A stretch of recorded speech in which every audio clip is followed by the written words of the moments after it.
So let's start. Good morning, everyone. So this is a webinar which is meant for beginners, really introducing the basic information about EU funding and EU projects itself. So because I see kind of two of you, I was wondering if you could a little bit introduce yourself and more or less what you know about the EU projects in general, because that would help me also to see like what is the level of the details that I should go into. Can we start with you, Liesel? Yes, we can. I'm Lieselot van der Veek, and I'm already for quite some years active in R&D, of course, on projects. I've been part of H2020 projects through the university before and through a company where I worked with, so as part of the consortium. This is more or less, I've written small work packages here and there, but as to say that I already led in the H2020 as a coordinator or the pulling or pushing factor to apply, I haven't so far. Okay, so that will be a little bit, let's say as a level of information, it will be too basic maybe for you a little bit because you know quite a few things about EU projects, but still we could still go then into additional issues. You know, if you have any specific questions then related to your experience, then you know, just feel free to ask because that would be then interesting. Okay, so Rosa, maybe could you introduce yourself a little bit? Hi, good morning, Joel. I am working in EURADA. It is the European Association of Development Agencies. So it's like a network with development agencies. We have over 70 members. And my work is mainly putting in contact those members so that they can actually apply for projects and find partners, not as much participating myself in projects. So the relation I have with proposals, for example, is basically just proofreading. I have never actually wrote one work package myself. And this is it. All right, great, thank you. Estefania, I think she's your colleague, right? Yes, she's my colleague, yeah. Can you add anything? Yes, I'm Stefania. I'm working in EURADA too as Roser, and I'm more related with projects because I am working in the proposals where our members are producing or are working, and in the projects where EURADA is part. So I work with the projects, but I am still learning. So this course will be very good for me. Good. Okay. Carol, you said you could hear us. Could you introduce yourself? Using your audio and unmuting. Hello. Hi, hello, I'm Cleo. Cleo, sorry. No worries. I work for Client Earth in the UK, and I'm a grants officer, so we have some EU funding, but I've never applied for it myself. I've applied through the EuropeAid scheme, which is a bit different, so I'm interested to hear more about H2020 and other European schemes. Good, thank you so much. And then the final person, user, could you say a few words?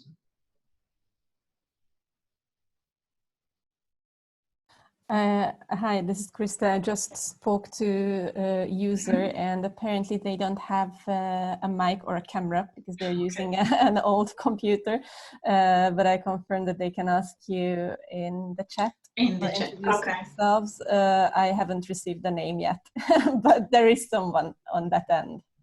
All right, okay. So you're also welcome then to ask again the questions then within the chat session because I see it on my screen. Okay, so then maybe let's start. Basically, as we do not have so many participants, we could even reshuffle a little bit actually how we put this together. Tomasz, you're the one. Okay, I wasn't sure if that's you participating or someone else, so that's good. Okay, so welcome also. So we have the 1.5 hour presentation and then the question and answer session, but as there's just a few of you, actually, you could at any time also raise your hand, and then I stop myself, and then you could talk and ask the questions or tell your comment and so on. And I also have a few questions actually to you actually throughout the presentation. So then, you know, feel free to use the audio and then answer the question or just type in the chat itself. Okay, who am I?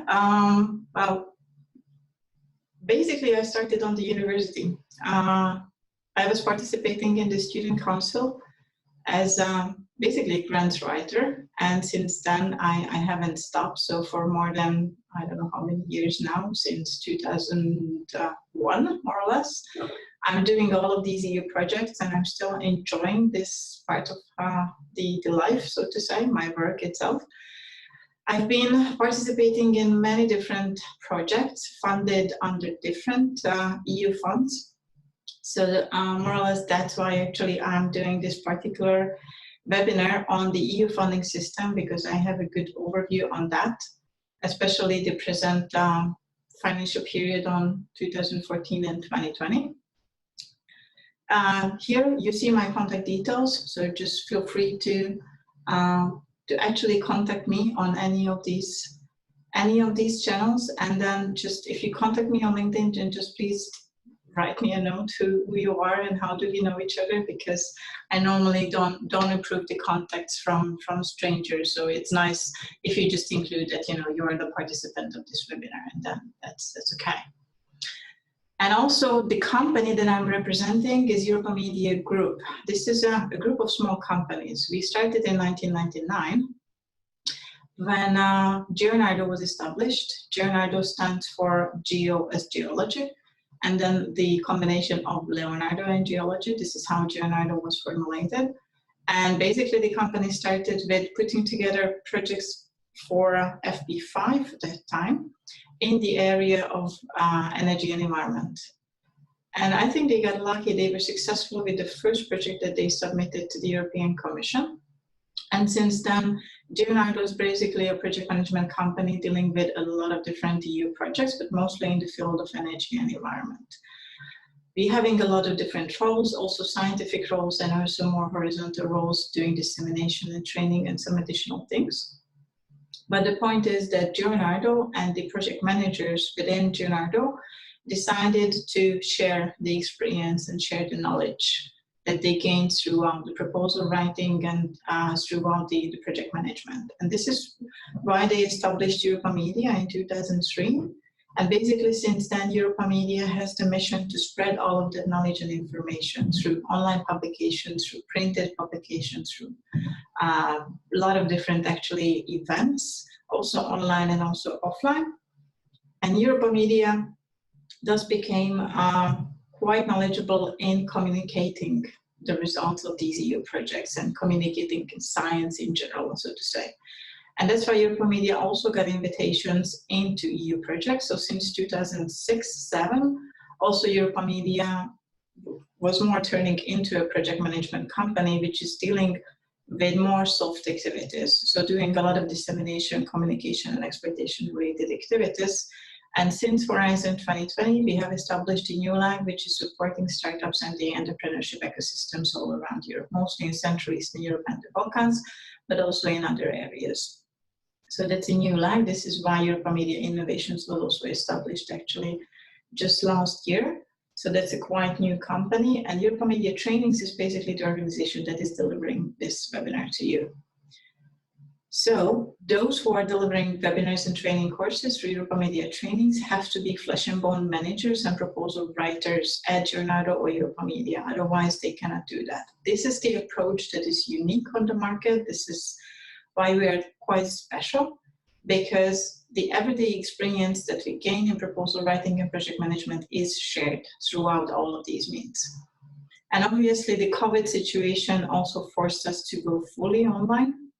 So the 20th years of anniversary actually was not really planned to be celebrated this way, but now we are celebrating online with all of our participants, past and future participants, and hopefully maybe in the autumn or in the winter time, we will be able to do that also face-to-face. But let's see what's gonna happen. I told you we are basically managing projects. We have participated in a lot of those.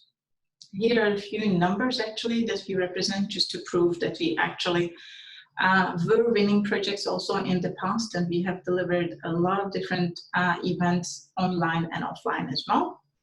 You can type the questions in the chat, but as I told you, if you raise your hand, I don't know how much you know Zoom, but if you go to reactions button, then there's a raise your hand. And then if you click on that, then I will see that on the screen right away, and I will stop myself and I will give you the floor to ask the question. Okay, so this is the content for this webinar. Basically, you may have actually a lot of questions in your head right now, so we could even start with those if you have any.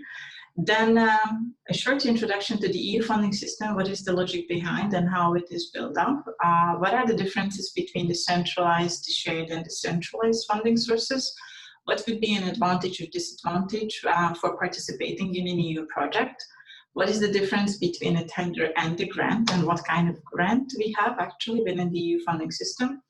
How would an EU project lifecycle look like, and what are the next steps actually that you should do in order to be more successful within EU funding. And then at the end, I share you some of the basic information sources actually that are related to EU funding itself.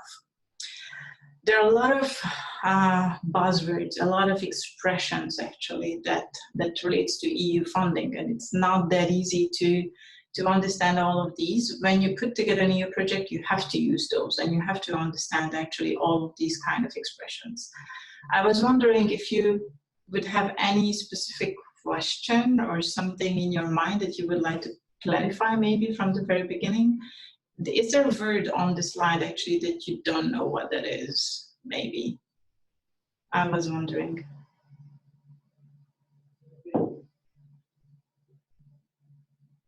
Liesl, I see you want to say something, but you're muted. Yeah. REA abbreviation, just to be sure. REA is Research Executive Agency. The Research Executive Agency is one of the agencies. They are responsible for managing the first pillar of Horizon 2020, more so ERC grants basically. Okay, and they are also responsible for for managing the evaluations, for example. They are based in Brussels, just like the others. Okay, maybe.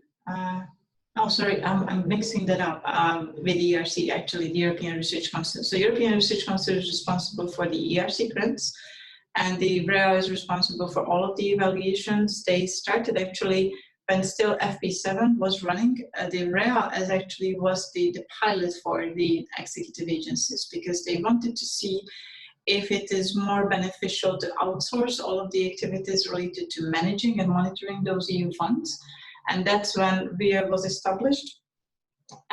They started to manage all of the evaluations, also within well, now Horizon 2020 fully, but also before in some of the additional programs. They were responsible for one particular section, the space actually within FP7, and some additional ones as well. So they were kind of piloting the management and the monitoring of certain sections of the program itself. And as it was successful, then they kept REA, and they received much more responsibilities actually. They are managing all of the Marie Curie funds, for example. And also the other executive agencies were established, like, you know, EASME and the, I don't know, there are many others as well actually. They are not even listed on the slide itself. But these executive agencies now are responsible for the everyday monitoring of these projects under Horizon 2020 or under Erasmus, and so on and so on. Okay, so then what is the EU funding structure, right? Let's start with something simple. These are the 4 specific areas that the European Commission actually wants you to understand better, and they want you to understand that these are the 4 different areas where they allocate most of the EU funding to. First one is obviously the agricultural support. So those normative funds that the farmers receive all over EU is allocated through this agricultural support, and that includes also rural development.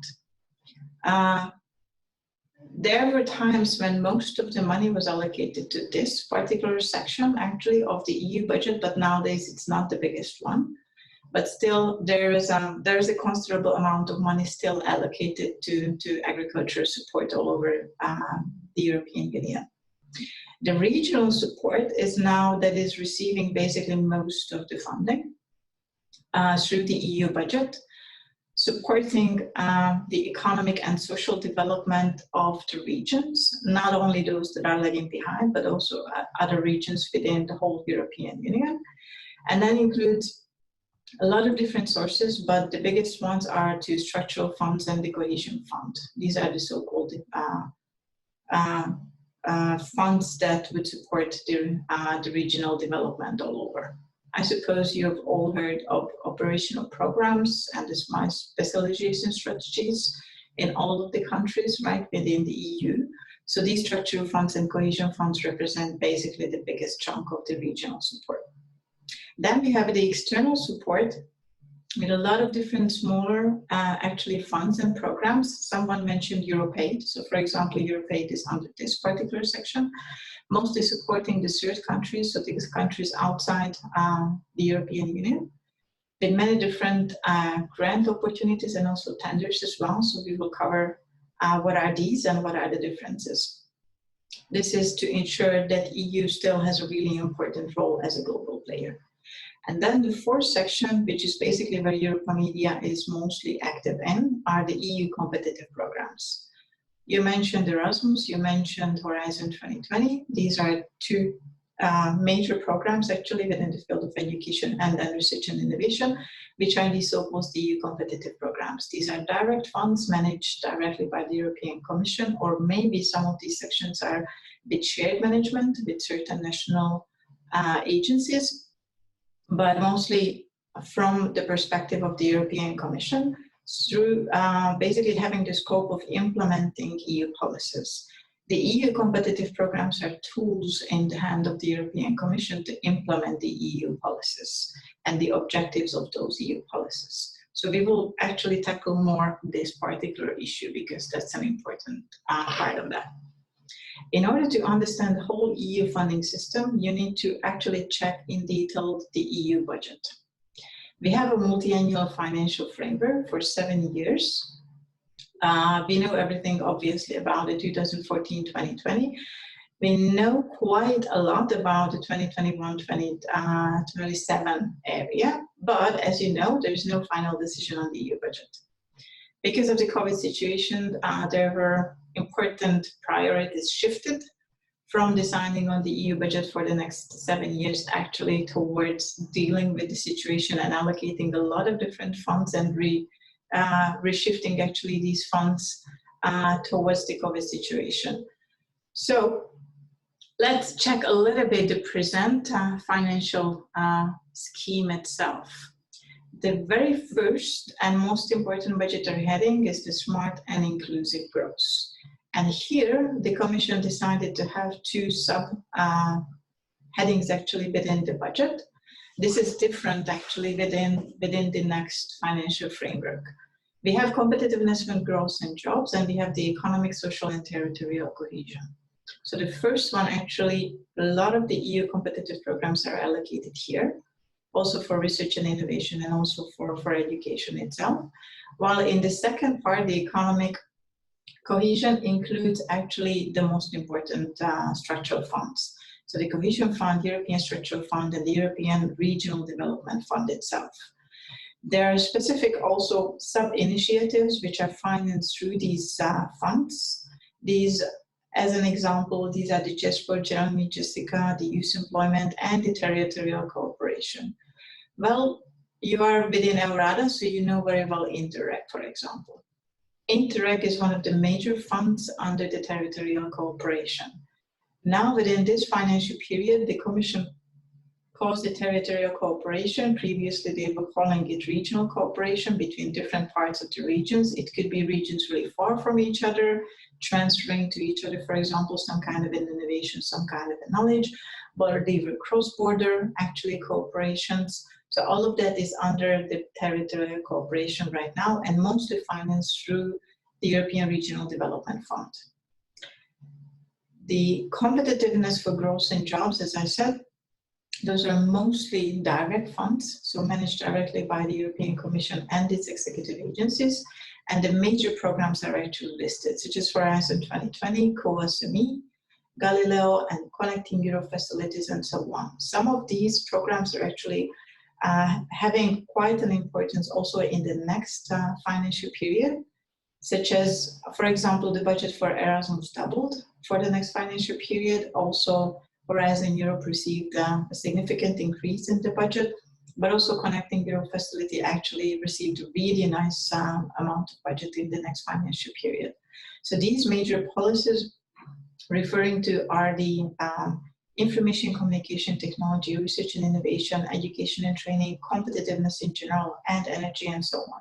Some of these programs are directly related to these policies, and some other programs are actually implementing the objectives of more of these policies, such as Connecting Europe facilities, contributing to ICT, to transport, to energy as well. As an example, Connecting Europe Digital, one of the sub-programs for the Connecting Europe facility, is implementing mostly then the agenda of the digital innovation of the European Union. And then there is a box in green, actually, which says European Investment Fund, European Investment Bank, and the European Bank for Reconstruction and Development. These funds are also obviously cooperating with the European Commission and managing certain financial instruments that could be also interesting for several actors within the European Union, in the industry itself, obviously. They could be having certain guarantee facilities or loan facilities, actually. They could be having more beneficial, actually, circumstances to get access to certain loans and certain funding.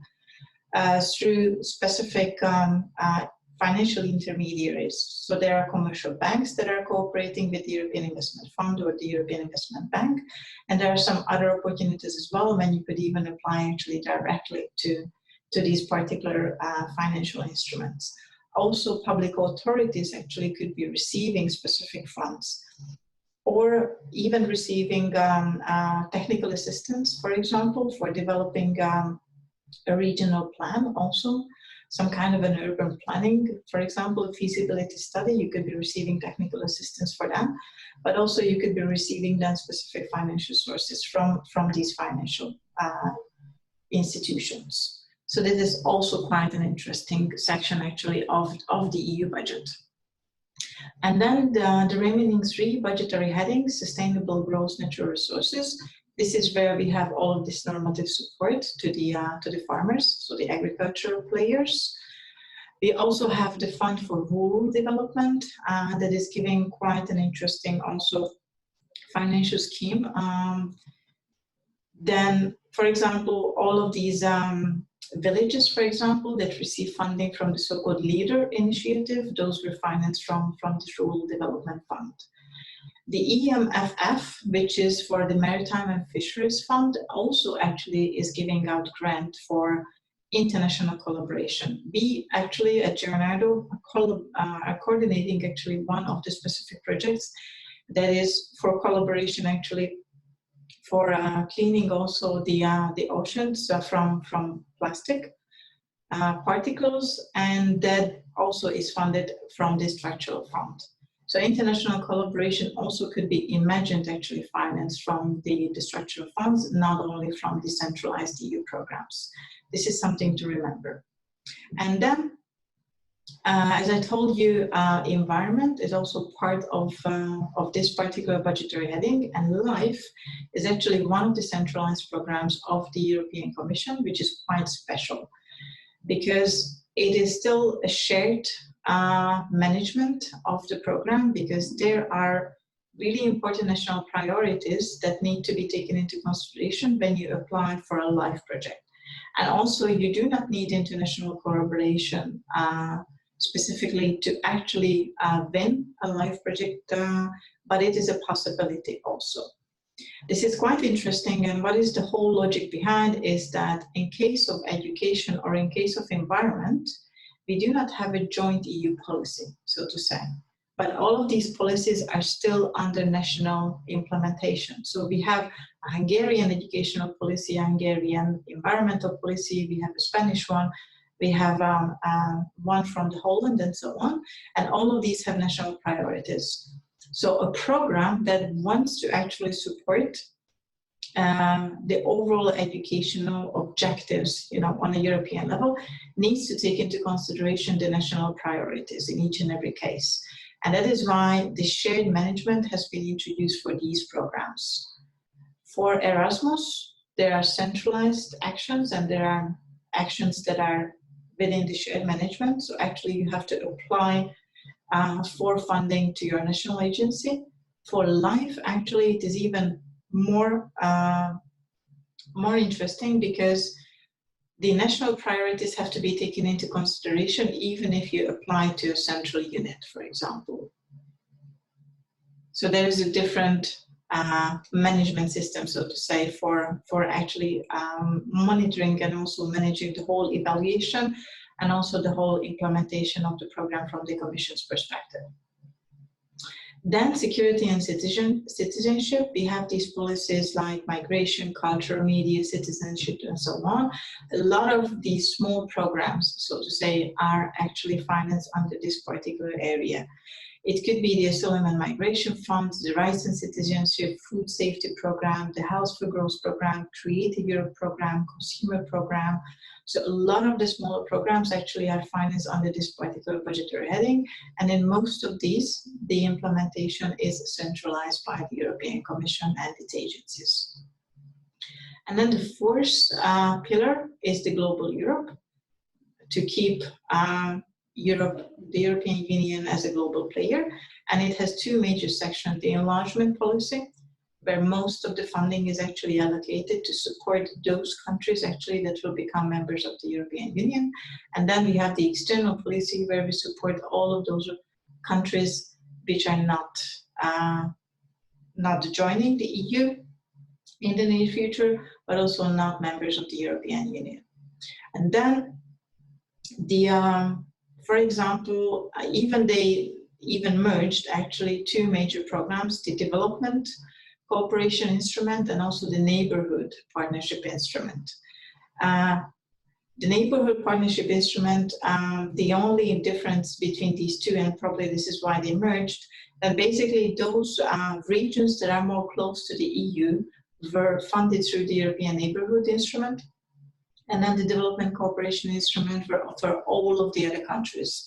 Everyone in Latin America or in South Africa, on all of those other specific regions outside the EU, which were far, far from the European continent itself. And then we have our smaller funds here as well. But the point here is to understand that this is under shared management, and the funds like the EuropeAid and other ones are also managed within the shared management system, which means that there are also national agencies, but also there's a central European agency which is responsible for monitoring of these. Then within an example, in case you would be interested in your specific field, right, that you are interested in. Now we selected energy for an example, but it could be education, it could be culture, it could be something else. You would need to do a full mapping of the available EU funding sources, because it's not just one, it's not only two. Actually, there are a zillion of different opportunities. Because what I introduced you are the major budgetary headings, but also there are funds which are actually complementing and creating a synergy actually with these major EU programs. Such as in case of Horizon 2020, that is the major program for research and innovation, there would be other initiatives as well, which would be trying to follow a little bit the rules of Horizon 2020, but still complementing and supplementing the program itself. Such as Aeronet, as an example. Aeronet is a specific scheme, but also joint calls are published actually with Horizon 2020. So some of the money is coming from the EU, some of the money is coming from the funding authorities in different EU countries. Some of these funding authorities are joining the forces with the Commission, and they're launching a common, basically Aeronet call. And then those funding authorities that are participating in this particular AeroNet, they would be launching specific calls then and giving further financial sources for smaller projects. Something that is, again, complementing, something that is not financed in Horizon 2020, something that is complementary funding to Horizon 2020, because they will be implementing projects which cannot be financed from Horizon 2020 itself. And there are a lot of these other things as well. That's why several initiatives have been put together, not just by the Commission, but also by the different European governments, actually, to put together these different sub-priorities, actually, that are complementing the major EU programs. So in case of energy, consider these particular ones, such as the AeroNet or such as the Eurostars, which is, again, a separate initiative in collaboration with several national governments, a lot of them. Or you could be, for example, applying for funds from the EIT KICS. I don't know if you know the scheme. EIT stands for the Innovation and Technology Institute, that is based in Budapest, actually. And then they are giving financing to knowledge innovation communities. These are the KICS. They have started in 2014. And actually, KIC InnoEnergy and the Climate KICS are one of the first ones that were funded by the European Union. It's giving a specific amount of money, 15% actually of the total budget for the KIC. They were established for 7 years, and within 7 years they were supposed to be completely self-sustainable because there are a lot of members that are paying a membership fee. And these members can also apply for specific projects to be implemented. The Knowledge Innovation Community stands for the Knowledge Triangle. The triangle has education, innovation, and research. So all of the KICS are implementing entrepreneurial programs, educational programs, and research programs as well. And they have a lot of members, and they are spread all over the European countries. Mostly EU, but they could be also having actually collaborative partners from Europe or from outside, actually. So also the KICS are open to third countries. And the KICS are actually publishing calls also, just like Horizon 2020. And it's with smaller projects you could be applying and having a new interesting idea implemented. Within the field of energy, we have the InnoEnergy and the Climate KIC, but in other fields we have other KICs as well. The joint programming initiatives are also major initiatives that are mostly financed from the industry and also from specific public authorities.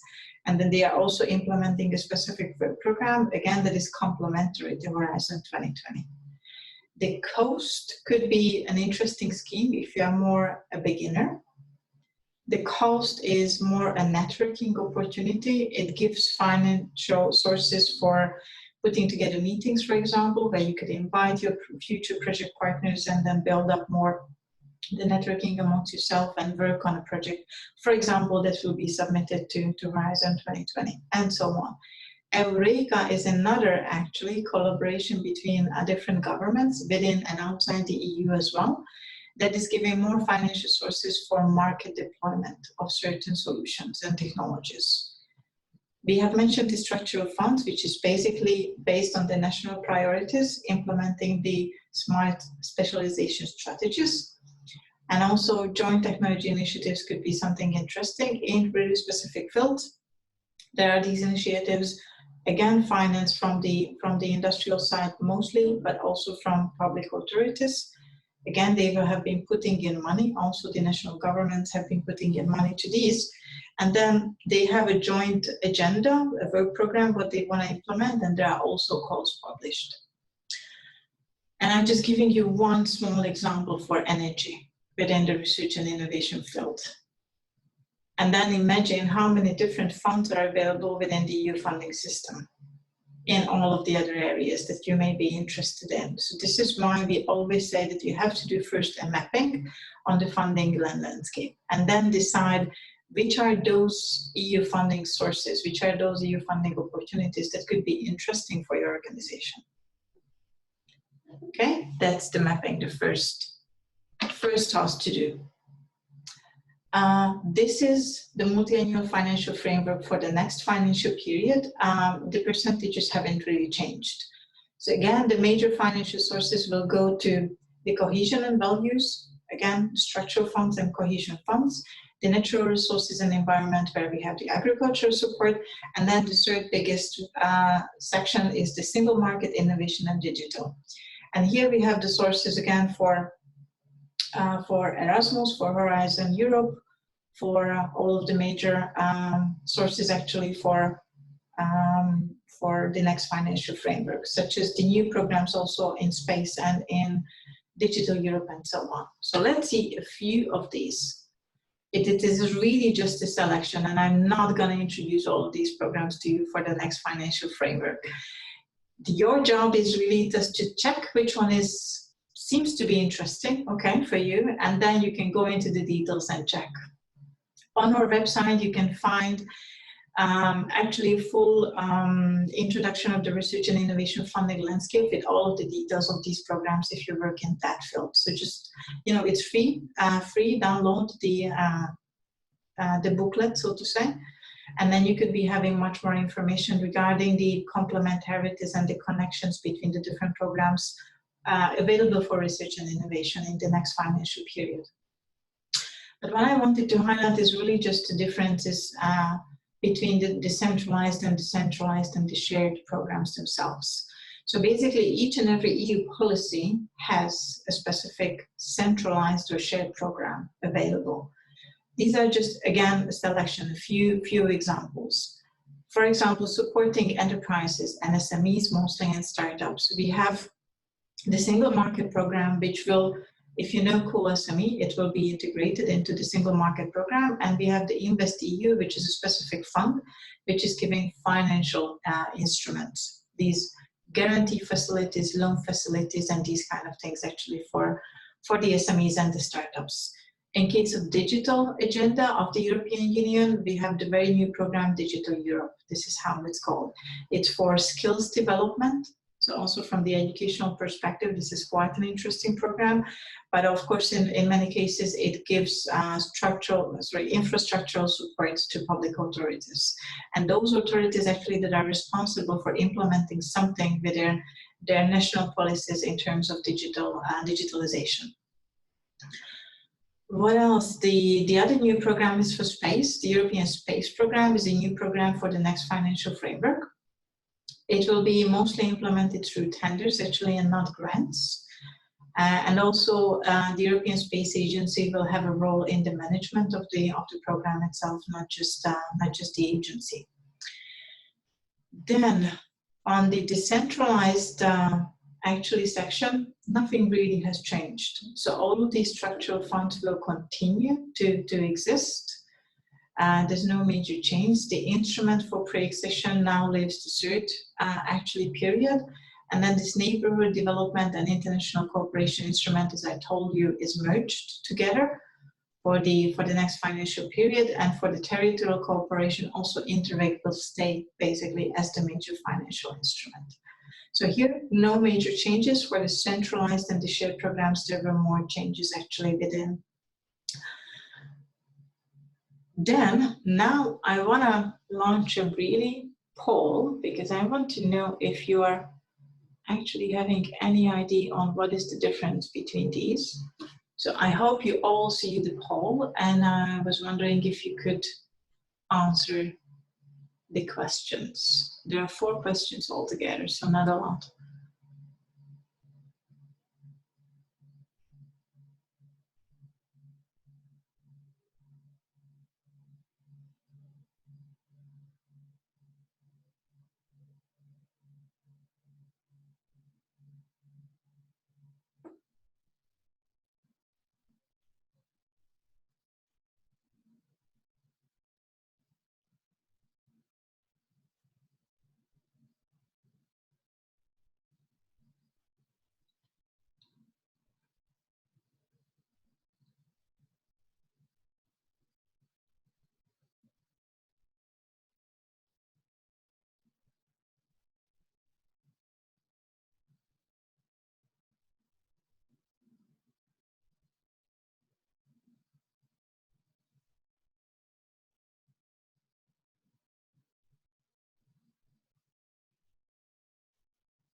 Okay. Good. So, okay, most of you filled in. So I end the poll and I share the results on the screen. Well, easier to apply. This is always an interesting question, actually. Well, we at Europamedia and Giornado, we kind of try to avoid structural funds from as far as possible, but we don't really like this fund. But everything depends on not actually on the program, but on the managing authority. Because you can have really good managing authorities who are dealing with the structural funds management and putting together really good operational programs and smart specialization strategies. And then also the implementation of these could be done electronically, really simpler. But then the main point here is that within the structural funds, you have more levels of monitoring, because you are monitored by your national authority, but also the national authority is monitored by the EU. And they are really afraid of the European Commission monitoring level, actually. So that makes it quite interesting, because in many cases, the national authorities are over monitoring actually, and over checking all of your costs and invoices and asking from you a lot of administration, a lot of documentation to be collected, then to send, and then they are checking each and every page one by one and so on, because they don't want to enter into a situation when maybe the EU is asking them actually to pay back some kind of a money. Which group of funds we will focus on today? Indeed, we are focusing on the central funds and not the decentralized one, actually.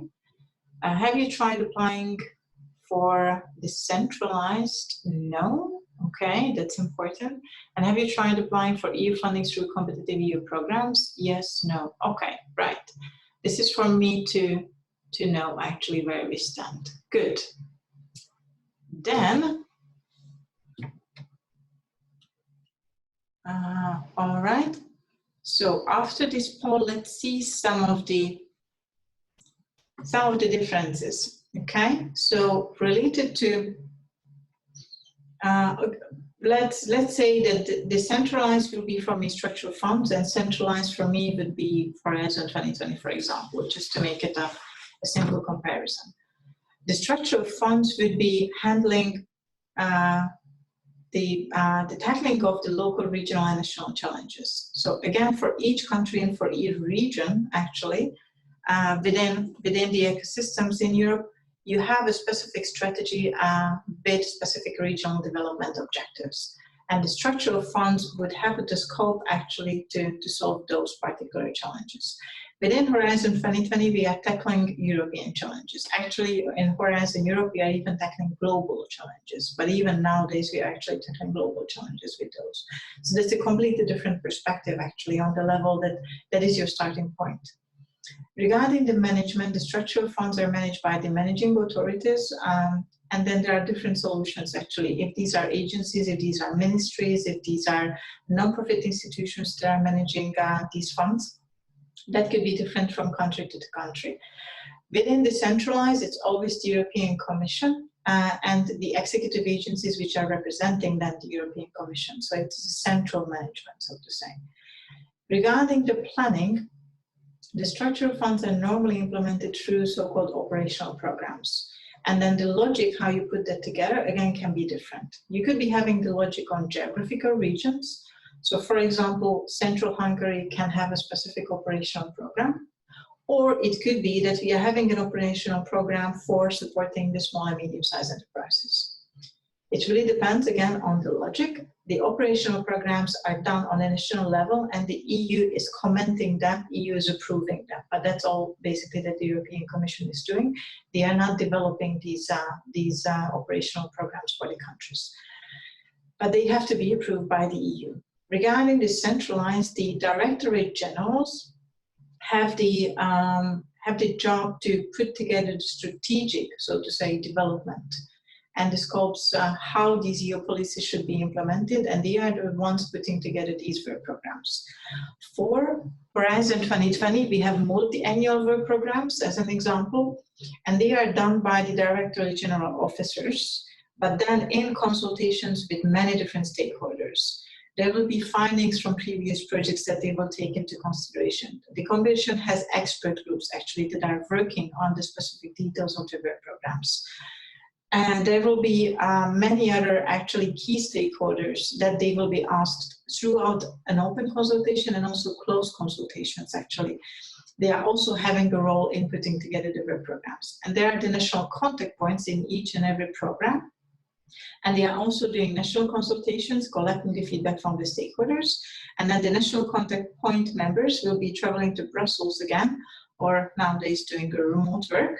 And then they will be telling what is the opinion of the national stakeholders. Again, they are trying to take that into consideration when they're putting together the work programs. So it's a long procedure actually to put together these work programs. And the topics then, what is exactly then supported and financed through the program itself. The budget allocation in case of the structural funds is for each and every country separately, right? Each and every country has a specific part of the budget, and then they are deciding how to distribute that on a national level. In the case of the centralized program, it is one specific budget for the whole program. And there are or individual organizations applying for funding or organizations applying in a consortium. And then they are the ones having the possibility to do the financing. There is no national quota in any of these programs. The competition, in one case obviously is on national, regional, and local level, depending on the program and the scheme itself. And then in case of the centralized funding, everything is on a program level. So the full participation of these consortia, they are competing with everyone else on a European level. Obviously, if you have many different associated states, for example, Horizon 2020 has 16 different associated states which have the same obligations and rights as the EU member states, then you are even competing with a lot more actually countries than the 27 that we have right now as member states without the UK. The application procedure with the decentralized funds or the structural funds is in many cases a really long template with a lot of administrative information to be filled in. You have a really detailed budget, and then hopefully you do not have to change anything with that, because the national authorities are not really in favor of changing anything based on your application. In case, on the other hand, of the centralized fund, there's much more flexibility. Also in terms of changing maybe partner organizations or changing the budget, there's a minimum administrative requirement that is almost impossible actually to have a mistake with, and then have your project, rejected because of the administrative issues. In case of the structural funds, actually there's too much documentation on our side actually to be submitted. The proposal submission is getting better and better actually for the structural funds, because they are moving towards the electronic submission procedure. With the centralized one, for many, many years, it is an electronic submission procedure. There's no paper that you need to sign and need to send to anywhere. The project management and reporting is the same. With the structural funds, they are moving towards electronic systems. But as we have tried it as well nowadays, there's still a lot of bugs, a lot of complications with the electronic systems. They are not really working well. With the centralized funds, it is much better, because there's also minimal documentation that you need to submit. You have a financial responsibility, obviously, to submit proper documentation, but also not to submit it, but to keep it, and making sure that when you say to the European Commission that, yes, all of that what I submitted actually corresponds to my accounting system, and to my documentation that I have got. But you do not have to submit all of these details to the European Commission. You are just, so to say, promising that everything what you said in your report is true. And then they could be obviously coming back and checking up on you. But within the decentralized funds, within the structural funds, normally they are asking for you to submit all of the documentation and the proof. While in the other case, that's not it. In Horizon 2020, there's much less time spent on administration. And then regarding the centralized programs, really, let's focus on these. The common features is really about the collaboration. The fact that you are able to solve a problem only if you collaborate with the others. from other countries, from other disciplines. You have their know-how, you have their contribution. The whole point being to solve certain situations, certain problems and challenges, really that can be done only in collaboration. You are not able to solve the problem alone. It's all via calls for proposals, so calls for tenders, so or the grants or the tenders. We will discuss the details. Any type of legal entity could participate. It doesn't matter if it's a ministry, if it's a small nonprofit institution, if it's a startup, if it's an SME, and so on. All of these organizations can apply to these funds. Also, third countries and the international collaboration is welcome within all of these programs, so it's not a problem in most of the cases if you include countries that are not EU member states. Again, each and every program may have different rules, such as a small program that is supporting justice cooperation. There, the participation of third countries is not allowed. There, it is focused on EU member states. But in some other cases, where the international collaboration really gives added value, gives a benefit to the project itself, such as in case of Horizon 2020, then there it is really welcome. The programs may have quite different rules from the perspective of maybe financial issues, such as, you know, what are the personal costs, for example, that you could report, and these kind of things. So it is really, really important to check the differences between the programs. Horizon 2020 is probably the easiest one and the most flexible, and you have the, so to say, the widest possibilities of accepting your own rules from the financial perspective. In other programs, it is more strict, and you have to be more careful what exactly then you can include it in budget or what is exactly that you can report. You have to check the rules, of course. In all of these programs, it is true that there's a strategic development of the common goals, of the common priorities of the European Union, and that's put together by the European Commission. It is mostly put together by the officers on the Directorate Generals, who nowadays mostly have the job of actually putting together these policies, putting together the priorities for the programs as well, but they could be also helped by the officers in the executive agencies. Then they worked out all of these political priorities, and then based on those, again, the work programs. But as I said, it's in consultations with many different stakeholders. And this is how we arrive to the calls for proposals and the tenders based on these specific work programs. These could be multi-annual or annual versions, actually, depending on the program itself. They, in each and every case, explain the policy background. So this is your first important task, actually, to read. When you open a work program, read the introductory part, because that includes all of these strategic agenda the European Commission wants to implement. And your job with each and every small project that you want to apply with is to contribute to this policy objective. The work programs will include all of the calls for proposals and the specific topics that will be financed through the different years. It will explain all of the eligibility requirements, and you need to pay attention to that because it could be different from program to program. It will explain how the budget is distributed, what kind of deadlines you may have when you can then submit the project to, what type of activities will be funded, what is the award criteria, because also these could be different from program to program. These are two examples really just to show they look quite similar, right? The first one is from Horizon 2020, the other one is from the Erasmus. So for education, youth and culture and sport, actually, because Erasmus is now an integrated program for all of these areas. They have really quite similarities, and still within the content could be quite different depending on the issues that it tackles. As an example, if you have an interest in education, youth, sport, or culture, then you can check what the DG Education is putting together, what kind of priorities they have, and then you will realize that they actually have two quite important, actually, different fields that they are working with. One is to support the jobs, right? The generation of jobs and investment. And based on that, also they deal with a specific digital single market issue.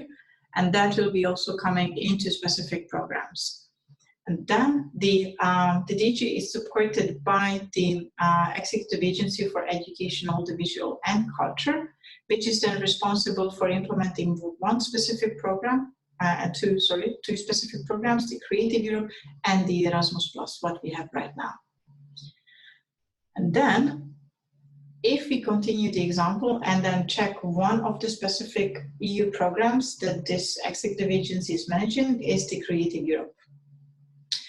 If you check this Creative Europe, actually they have just published a work program in March for this specific program. It will include the policy framework within the same document and also then the details of the implementation of the program, what kind of activities again will be funded and so on. And why is it important that you check these documents? Because you have a higher success chance, to get the funding actually, if you check all of these background documentation first. Because then you really understand what will be the policy agenda that the European Commission wants to implement. You need to understand that there are different actors. It's not only the executive agency, but also then the DG responsible for a lot of other things as well.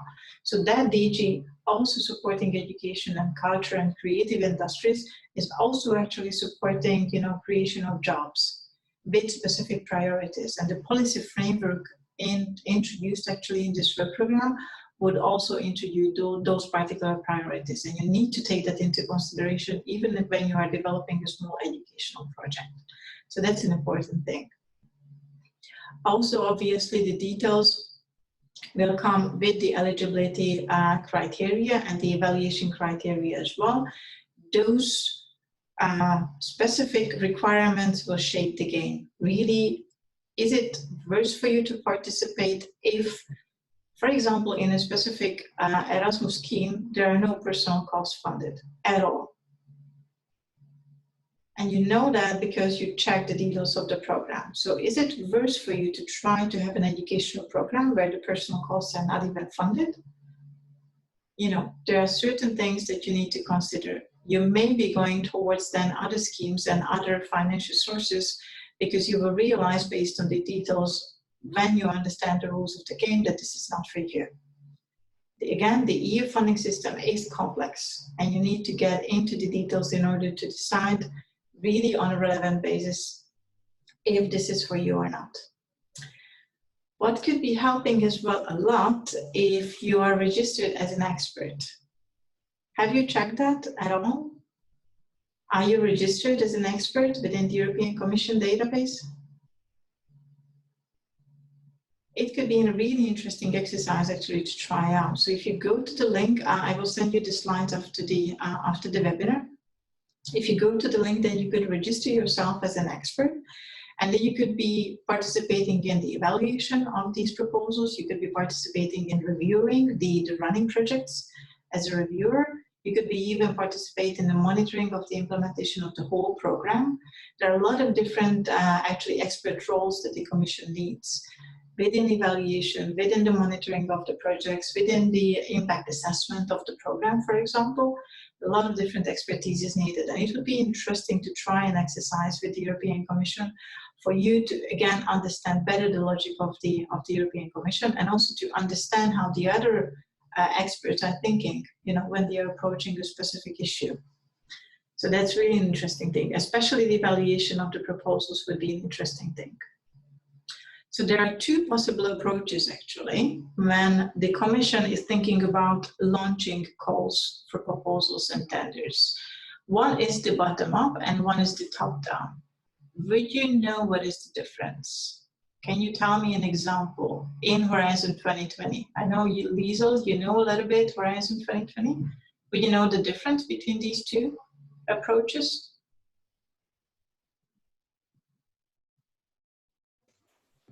Yes, I think I understand a bit what the difference is. Bottom up is more coming from society, a real, let's say, bottlenecks that need to be addressed from society, whereas top down, it's more coming from policy or a vision, a political vision where they want to really focus research funds on something they really want to see changed in the future without having that much, let's say, acute need, or without being the bottleneck from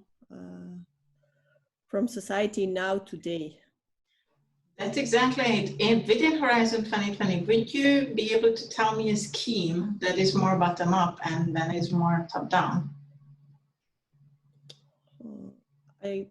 Marie Curie, for example, a Marie Curie fellowship would be what? I would think it's more bottom up. Great, okay. Just like, for example, SME instruments would be bottom up, because the scheme is the same, but then the topic is actually given by the researcher or by the SME. Mm-hmm. So the financing scheme, you know, what you're having financing for example, you know, a monthly allowance, you know, when you travel to another country and do some kind of a research.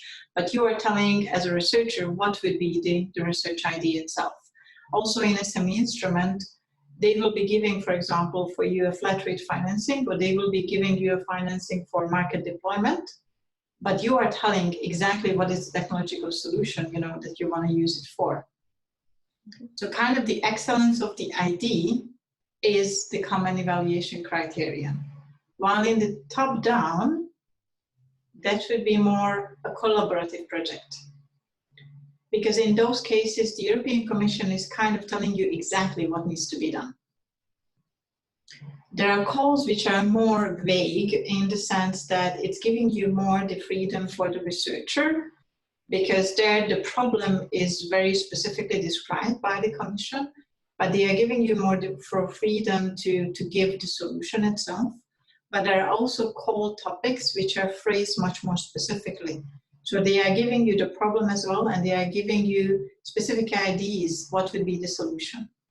And then you still have to come up with something that creates an added value that would make your proposal different from the others, and then have it financed instead of the others.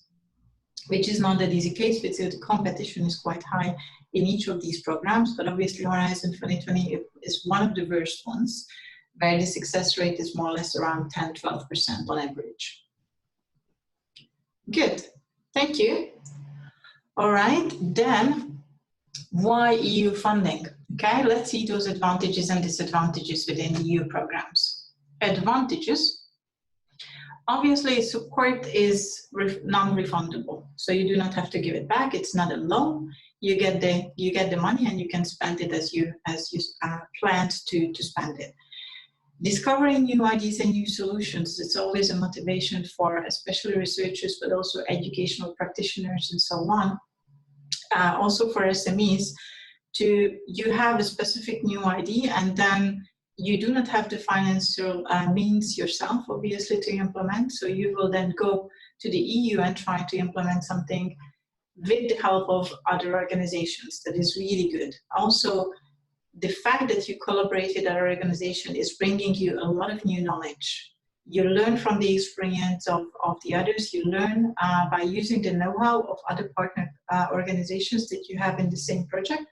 You are developing your network also as an individual participating in management of these projects, but also as an organization is one of the most important values that you could get out of that. And obviously, even as a research organization or as a company, you could be actually getting access to new markets, to new organizations that would help you then to improve your everyday activities and then maybe generating also more business opportunities. It's mostly for companies, but also for research organizations as well. It's not an exclusion for them either. Can you tell me any other? What would be any other advantage participating in EU projects? You could use the chat as well, actually. Now you do not have to use your voice if you don't want to.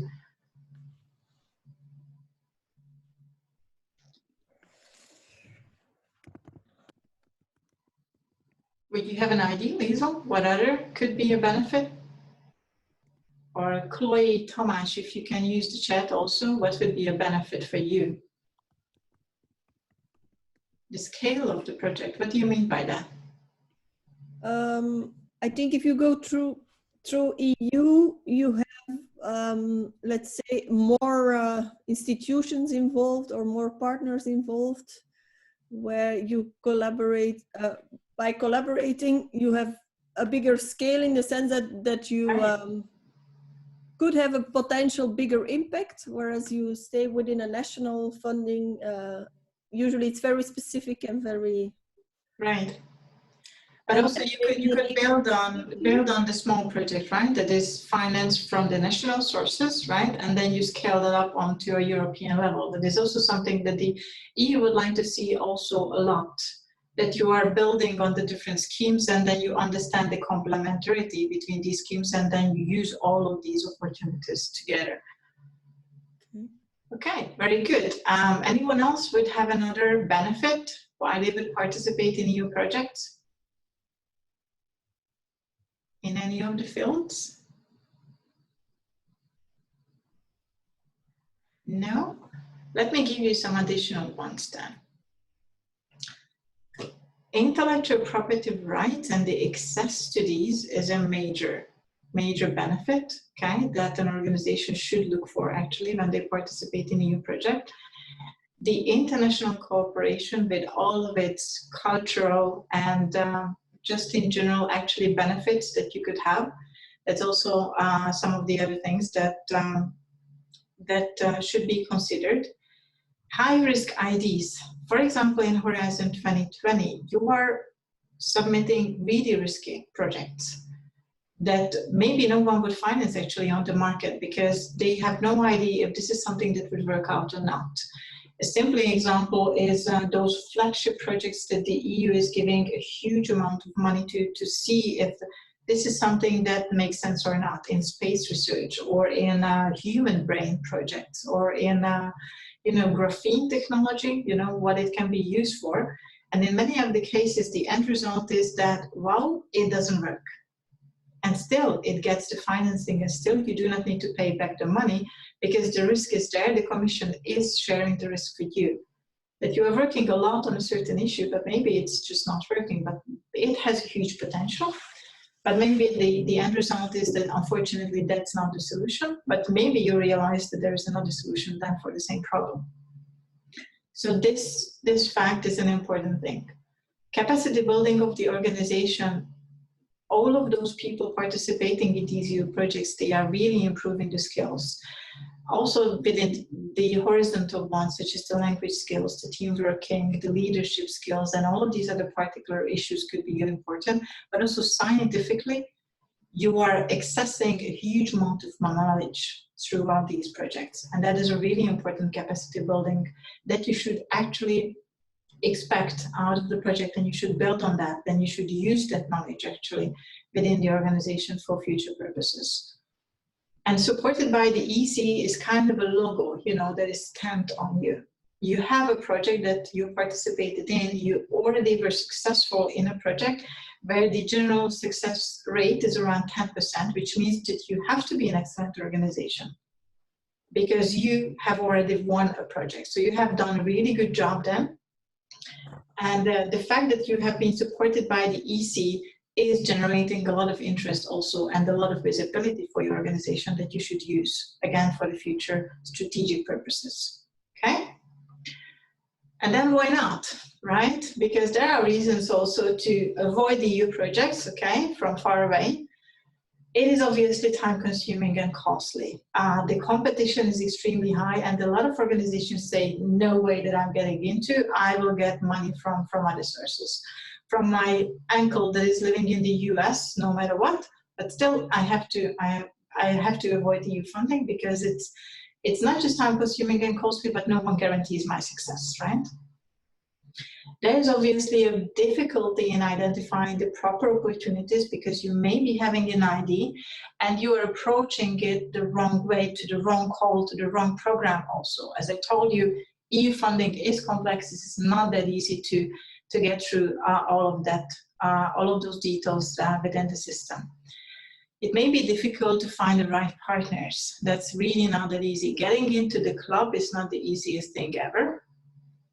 But when you are getting into the club, then it is easier to continue and then get involved in more and more projects because you will, again, extend your network, you will be more visible, and then it's going to be easier. But actually finding the right partners for an EU project that you can trust, that you can rely on, that will really deliver the high quality that they should deliver within the project is not that easy, especially because the competition is high and the best organizations will be getting booked right away, and you need to go for a plan B maybe. Intellectual property rights are not only a benefit but also a disadvantage, because protecting your own rights is an issue, and also maybe having the obligation to give access rights to your IP, that may be a difficulty also for your organization. So this indeed is a sensitive issue and needs to be considered very carefully when you're entering an EU project proposal also. Not all of the costs will be reimbursed. There is no such thing as 100% finance project in the EU. Really, you will always, in each and every case, have costs which are not eligible that the EU will not give contribution to.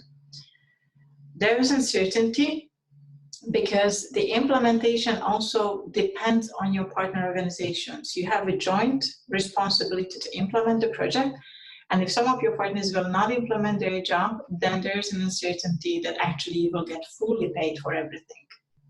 So that is also not easy. There is a certain level of uncertainty and a certain level of requirement of the quality that you need to deliver, obviously. Sometimes it may be easier to do it alone, actually, than with all of these other partner organizations all over the EU. So that's also not easy. Do you have any other ideas? Why not? Why you would avoid these EU projects? You would go rather to your commercial bank and ask for a loan.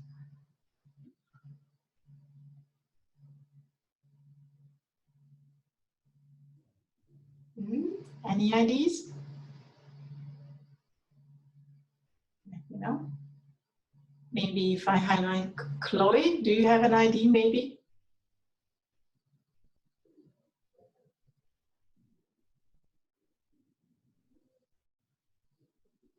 Why not? No? Okay, you all are for EU projects, you don't have any other negative things to say. Okay, good, no problem. So cultural differences actually could be a major issue. We have a lot of funny and maybe less funny examples actually how the cultural collaboration could be working in certain projects, especially within the international arena where you have an Italian organizations where there will be people working from Norway, you know, and German organizations where the people will be working, you know, from Greece and so on. So there could be a lot of interesting scenarios. It is a whole international arena right now coming from. We have people from Mexico and Venezuela, for example, working for us. They have a completely different style of working, while we are representing a Hungarian organization having sometimes really strict rules, actually, how a project should be implemented. So that could be all interesting, also internally and externally between the partners. Administratively, still, you need to be careful with all of these EU projects, right? You need to collect a lot of documentation. You need to be rigorously monitoring all of your activities and then also administratively keep the things in the right way for your own organization, not to have any problems in the future. The impact, what is expected in these EU projects is huge. With a small project also, with a small set of activities, the Commission is expecting you to go, wow, way over, you know, what you would normally not even think of. With a small specific project such as changing the behavior, for example, in energy consciousness, you know, in the everyday life of the citizens, they will be expecting you to actually have a certain amount of CO2 reduction, you know, on a European level. And what is the connection between this and that? Sometimes it's not easy to link it up. It is not an easy money because of these requirements actually from the EU. And again, it's not 100% financed. So it is wise to prepare a cost-benefit analysis when you decide to go for these projects. Maybe your organizations have decided a long time ago to go for these projects because they need the everyday solution for financing all of those people, right, that are working for the organization. Still, there has to be an analysis done. If you should be applying for this fund, for that fund, for this project, for that project, should you be saying yes to all of the invitations that you receive to EU projects? There has to be a certain level of prioritization actually within all of these issues. So this analysis should be done. Okay, then let's check a little bit the types of the projects, right, that we are dealing with. I told you there are two major ones, the tenders and the grants themselves. In case of a tender, a call for tender, then basically the Commission is looking for a supplier. They are looking for a service provider, they are looking for a supplier of a certain technology, they are looking for a certain organization that will be putting together a certain amount of work. These are specific contracts with the European Commission, and then they have a specification. The TOR stands for the terms of reference, and really in detail it is described what exactly needs to be done. You can apply alone, or you can apply in consortium, also in collaboration with our institutions, and then you have to submit a price offer. This price offer will not be covering your costs, but this price offer will be covering also the overhead on top of your cost and maybe a little bit of profit share, right? And certain reserves actually that you have in mind, just in case the Commission wants you to implement certain additional activities within the tender, okay? So this is a top-down approach because there's a clear specification of what should be implemented, and for those specifications then you are submitting an offer, also a price offer, but also a technical offer, how you would like to implement those activities. You can look for the TED, right? That is the tenders database, but also the Directorate General separately actually are publishing these calls for tenders on their own websites if you are interested in. So if you're an organization that is specifically then, specializing in doing certain surveys, for example, analysis reports and these kind of things, then you could be looking also for these tender contracts. We have participated in a few of these as well. This is not an easier job. Maybe from the financial perspective, it may be more beneficial because there is a certain profit ratio that you include. But then the implementation of these tenders could be really time consuming because the officer who wants you to implement certain activities, they have their own ideas how exactly that then should be implemented. And maybe at the end of the day, it has nothing in connection actually with the technical offer that you submitted originally. So a lot of communication actually going back and forth. If you have a consortium of organizations, maybe with a lot of subcontractors as well, then it's even getting more complicated. So sometimes managing a tender project is more complicated than managing a grant project. But then in other cases, when you are alone actually submitting some kind of a technical offer on a tender, then it may be the best job ever that you can get from the Commission. In terms of grants, on the other hand, you basically have a project contract that is not so specific in the sense of, how, to comparing, the tender and the grants projects themselves. There's a no profit rule in each of these cases. So actually it is a cost reimbursement scheme that you are applying for. You are submitting a budget, how much this would cost you actually to implement those set of actions. And then the Commission is giving you specific financing on that. Maybe 100% on those costs, maybe 70% on those costs, maybe only 50% on those costs, depending on the program and the scheme itself. We have two major grant types, the operating grant and the action grant. Let's see a little bit more on these. Right here, operating grant as an example. On the Europe for Citizens is basically supporting the everyday activities of the organization. You may be an excellent organization having a specific missions, to support a specific societal issue, or maybe a specific target group or a specific region, and the European Commission may give you then an operating grant, and they will be financing, 10% of your costs, or 10% of your personal costs, and so on. Then in this case, as an example, if you have such an operating grant, then in some other schemes, you are not able to ask for an overhead from the European Commission, because that operating grant is basically supporting your running costs, such as, the cost for administrators, the cost for the electricity and the heating, the cost for office supplies and these kind of things. From that money, you are basically financing those particular costs. And because of that, in other schemes, in small projects in Horizon 2020, you will be telling the Commission that my organization has an operating grant, so I'm not applying for the 25% overhead on the direct costs. I will have it zero. and then my EU contribution will be reduced, and I will want to have only the 100% on my direct cost, as an example. Okay. Also in Erasmus, also in Creative Europe, also in other specific programs, this may be an issue, and you have to tell to the Commission if you have an operating grant or not. But still, having an operating grant is a major benefit for any of these organizations that are getting this fund. And then we have action grants. These are the other ones. And this is basically what we mostly talk about. So out of all of these, the action grants are basically what we say when we talk about collaborative projects, when we are saying that this could be an educational project, a media project, creative industry project, research project, and so on. These are action grants because you are submitting, right, a proposal to implement a set of actions for the European Commission with an impact on Europe. And then these will be financed by the Commission.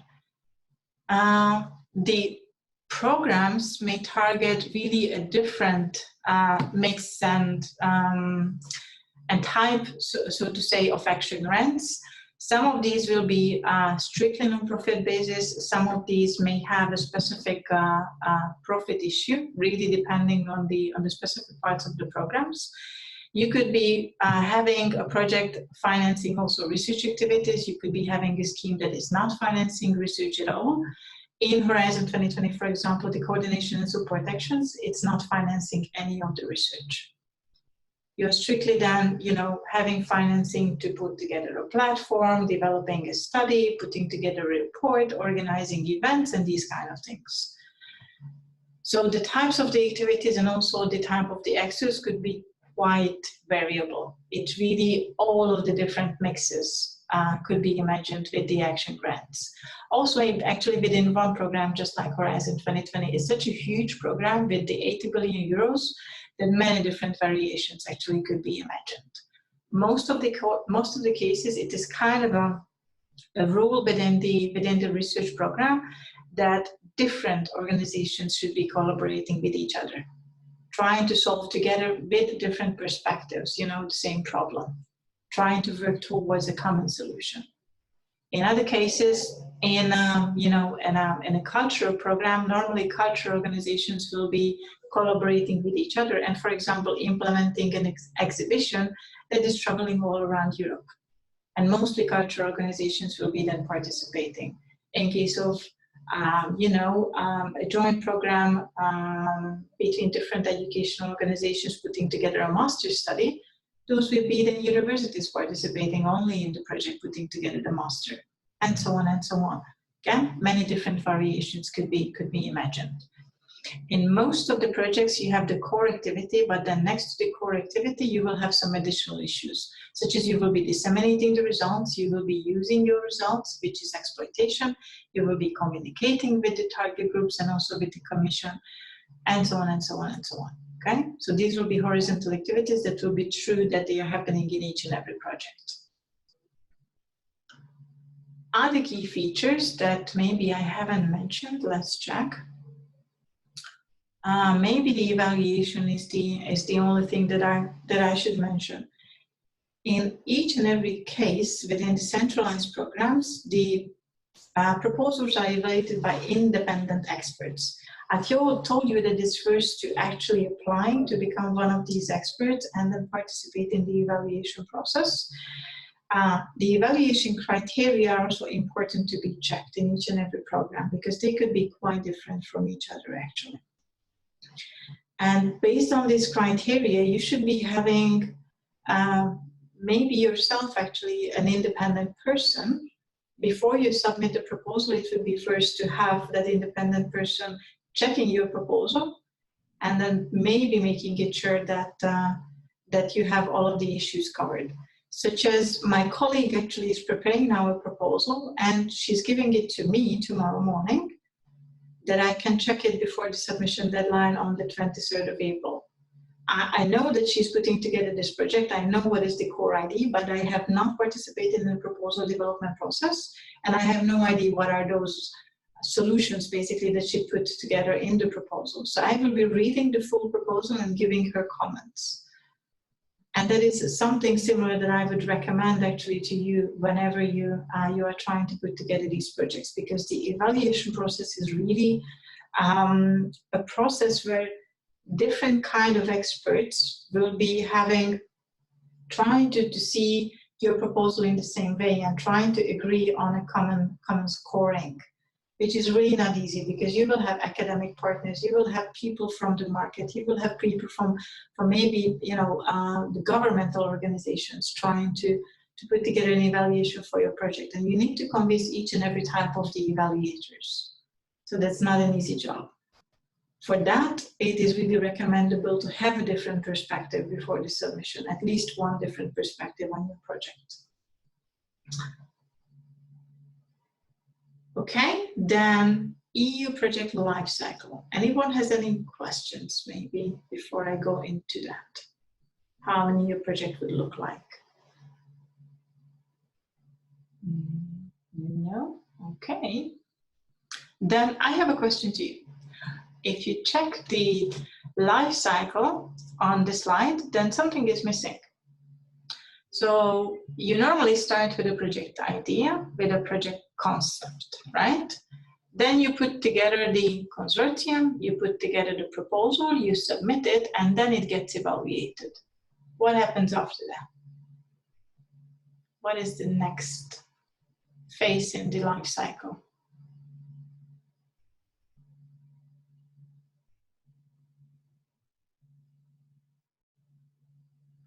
You can type it in the chat as well, if you want.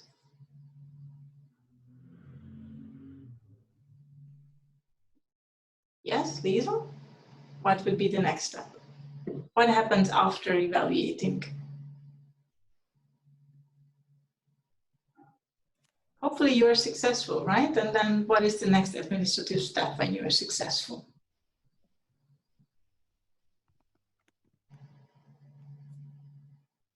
It's a legal step, actually. You have to sign the grant agreement. Very good. Yes. So basically the grant agreement signature. Okay.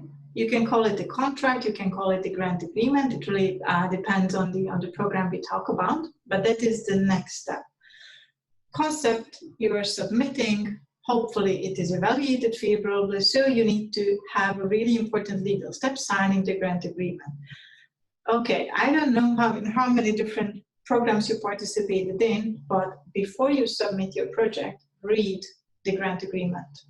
In each and every program, the model grant agreement is available. That model grant agreement is giving you the basic legal conditions, framework conditions for implementing your project. What kind of responsibilities you have for reporting, what kind of responsibilities you have for dissemination and publishing, what kind of responsibilities you have for implementing the program, who's responsible financially for what. These conditions are described in the model grant agreement, because all of the grant agreements are done as a standard contract by the European Commission, and they have the scope to protect the interest of European citizens. So it is protecting the Commission and not you as a beneficiary of the project. Okay, so read the grant agreement so that you know what you are stepping into before you submit the proposal.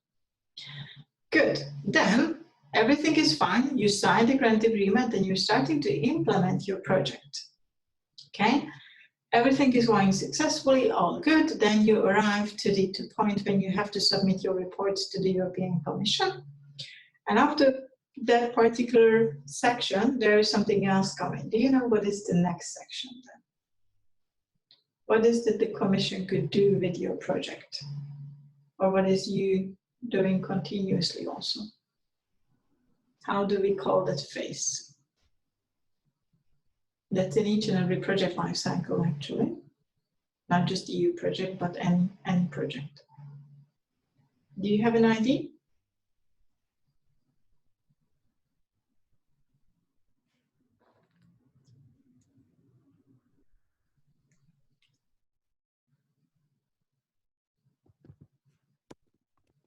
Trusting you. Evaluation. Okay, that's kind of okay. It's monitoring actually. Yeah. So monitoring the the procedures and also what you have submitted is also actually something that is done on the Commission side and also that is done by you, right? Throughout the project implementation, you are monitoring your activities and checking if everything is okay. And then the final thing is actually, I included user results, but you could be even having the section of, after the end of the project, or the sustainability, or you can call it exploitation, you can call it impact. It's about, what happens with all of those things that you develop in the project. You have to start using that. You have to start creating benefits, okay, for the specific target groups that you have, and hopefully that will also generate the impact.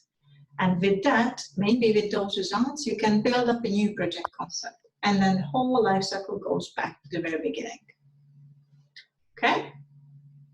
Then, also from another perspective, which is also actually part of your life cycle, you have to have an ambition, actually. You have to have some kind of a challenge and a strategy, right? The scope that you want to implement. And hopefully when you're implementing that, then you will be having an impact. Would you have an idea what is in between this ambition and impact? How do we call that phase? What is it the Commission is all the time requesting? When I say that something new has to be there, then how do we call that?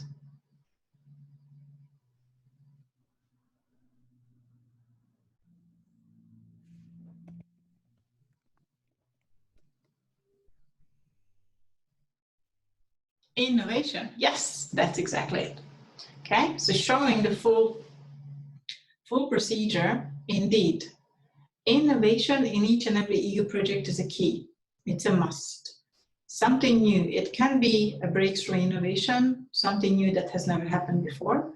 It could be a transfer of innovation, maybe from another country, maybe from another technology, maybe from another market. It could be used then in a different field, in a different way, for example. It could be innovation that relates to a new methodology, a new process, a new result, a new service, a new product, sorry. It could be open innovation, which is about collaboration. It could be social innovation, which is about involving the citizens in generating innovation. It could be a lot of different innovation actually that you consider.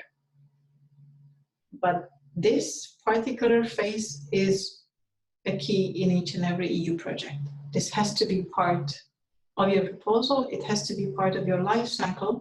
And if you're dealing with research and innovation projects, then even innovation management becomes a crucial thing within each and every project.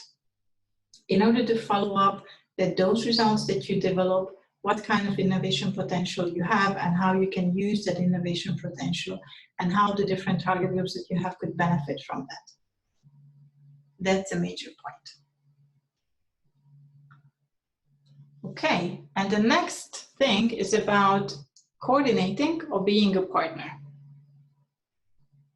I'm launching a new poll, actually, because I would wonder if you want to become a coordinator next time, or if you more want to become a partner.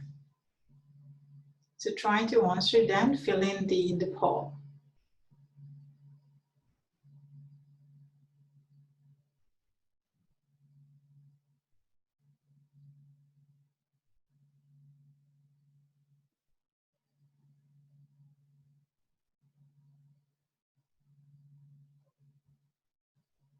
Again, just a few questions.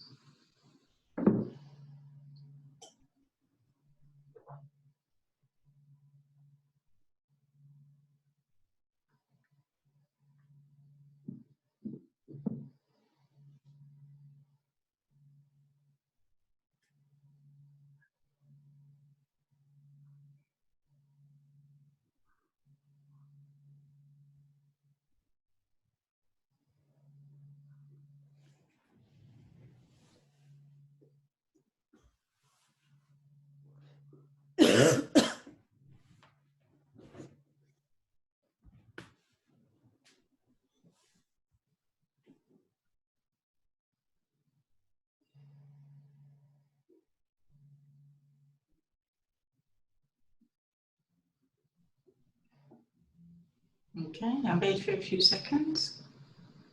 All right. Okay. Interesting. So let's see then your answers. I'm sharing the results. So, okay, most of you don't want to become the speaker. Interesting. Okay. So that's actually a typical thing that the coordinator would receive all the time. Many invitations actually to EU events where you have to introduce the project results and then represent the whole consortium. This could be actually quite a good thing, but well, if you're afraid of public speeches, then definitely that's not for you. Would you like to have someone helping you to answer all of your questions? All of you said yes, well, 4 of you. It is interesting because mostly it's the coordinator answering all of the questions that the partners have. So indeed, the coordinator is kind of a first point in trying to solve many different things actually within the project. Would you like to be invited into a consortium doing the new project building on the one you participated in? Yes, of course, everyone would like to have that, right? But you have most of the chance actually of having this invitation if you are the coordinator of a previous one, because you allocate all of your efforts into putting together a full proposal. You invest all of these efforts and you take the risk of actually not being funded, and then you're getting funded. It means that you were successful, which means you are a good, really good organization also in winning a project that is coordinated by you, which means you have a higher chance actually to get invited into other projects. And then the question is, would you like to be the partner having much more tasks and responsibilities with no additional rights? You don't want to be, right? But actually the coordinating organizations have many more tasks with no specific additional legal rights actually within the project. So that's also an interesting thing. Obviously, the coordinator is a little bit more equal than the others. But from the grant agreement perspective, they are not having a lot of additional rights compared to the other partners. They will be a really crucial point, obviously, to manage the project, but it doesn't necessarily mean that you have many additional rights legally.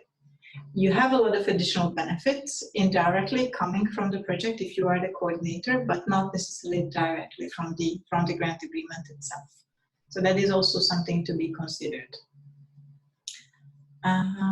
Then let's just see a few of the tasks of the coordinator, just to maybe threaten you a little bit how much job that is. Scientific and technical coordination obviously is part of the basic job, right? You have an overall idea on the project, you have put together the concept, you have a good understanding of the scientific and technological issues, and because you are the coordinator, you have a better impact, so to say, what's going to happen in the project from the scientific perspective. That is one of the specific additional benefits, even if it does not mean that you have, for example, more voting rights in the project consortium. So you could be still voted out actually by the other partners. You need to have someone who's dealing with the administrative, the legal, and the financial coordination aspects in the project. Normally you would need a team for that. So it's not only one person who's dealing with all of these issues, but a really good team of experts from the legal perspective, from the financial, even maybe technology transfer office experts could be involved in order to manage the intellectual properties and also the innovation aspects and so on. You have to have someone who's handling the communication also internally and then also with the European Commission. That is normally the coordinating person. And then some other horizontal issues you have to manage. You have to deal with ethical issues, you have to deal with gender specific issues and so on and so on. All of that needs to be done. And also the cooperation and creating synergies with other EU projects, collaborate with all of the networks, the initiatives and the running projects that are happening at the same time is also an important task for the coordinator. It could be also outsourced to the dissemination web package leader if you have such an organization that can handle this thing. The everyday management in a project is also a little bit different thing, but also obviously it has some overlaps with the previous list. You have to monitor the project performance. You have to monitor the performance of the partners, and you need to make sure that you will not have serious difficulties with certain partner organizations who are maybe underperforming, who are maybe not having experience in implementing EU projects, and because of that they don't know what to do, so you have to help them a lot. You can handle disagreements between partners from the scientific perspective, but also from the cultural perspective. It happened to us really a lot that, you know, there were some personal and cultural issues that you needed to smooth out actually within the project. You need to have a strict monitoring on the budget, so on the spending, because as I told you, in many programs, the changes within the budget are not really welcome by the officers. You have to deal with extreme situations, such as the COVID situation is really an extreme situation that is happening right now in project management. And each of the coordinators needed to actually find a way to continue the collaboration, because you would like to continue to report your cost. You would like to still continue to implement your activities, because it's not a solution that each and every project will be extended with 1 more year by the Commission. That is not something that the Commission wants. They want you to continue and rigorously then monitor the activities of the partners so that you can finish by the contractual deadline. So that's also not an easy thing. But there are other extreme situations as well that you need to deal with. So after saying all of this, it's really beneficial to become the coordinator. And why is that? Because you are controlling what is happening in the project. You have a final say in what's going to happen in the project. You are the one who's everyone is turning to in case there is a doubt, there is a question, and you will be deciding then finally what should be the final solution, how the project should be moving towards. You're really the one who is mostly visible in the project and will be then invited into future projects, will be invited then to major specific events where the project can be introduced. You will be asked also by the Commission about your experience from the project, about specific conclusions that the Commission should be taken into consideration in policy making and putting together the next work program. And there could be many additional benefits with the stamp of having the project financed by the EU and you being the coordinator of this project.